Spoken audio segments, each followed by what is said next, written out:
Please don't hit my brakes. It's a sight no one wants to see in their community.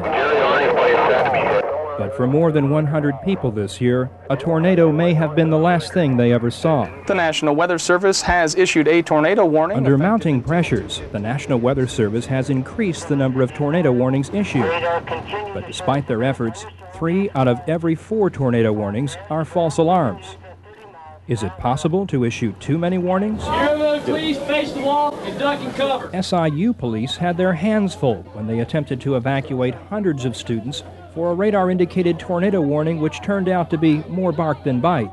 And in Murfreesboro, 8 911 calls and over 70 other phone calls on our emergency lines asking us if either there was actually a tornado coming in or what those funny sirens were for. There wasn't no warning. Not till things were flying around. I was right out in the midst of all of it. It's an all too familiar saying, yet in many cases there are warnings. It's just some people don't pay attention.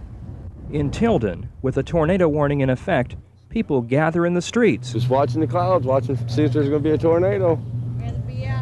Rather see it coming before it happens. I don't know whether it's just the excitement of watching something like that or never seen a tornado before, but they really don't know the potential danger of it all.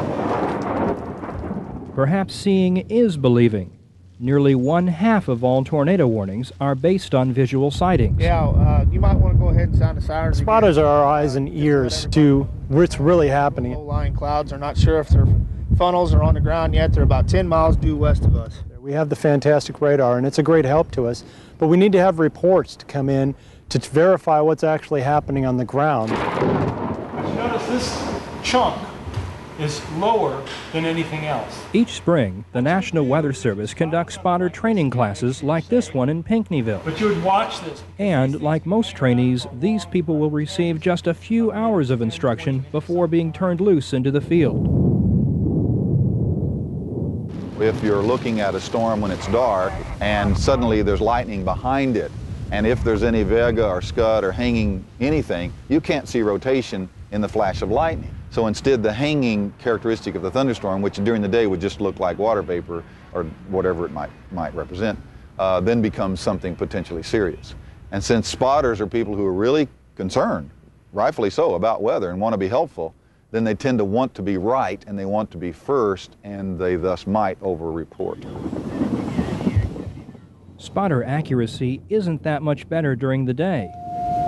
Here, spotters see what they think is the radar-indicated tornado, and Murfreesboro sounds its sirens.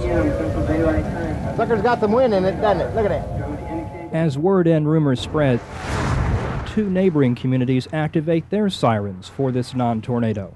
There's a real danger to overwarning. Let's take something extreme. It's going to rain, so we turn on the siren. Then after a while, the siren will mean nothing to them, and they will not be safe. Carbondale is installing its 10th siren. The theory is they should take shelter. In reality, not many heed the warnings. Put them down! Just because we have the technology to ring a bell doesn't mean recess is time to start. But we might ring the bell inadvertently and everybody runs out for recess. And I think that's where we're at in this technology with warnings, is that we've got better bells, but we don't know exactly when to ring them for what events.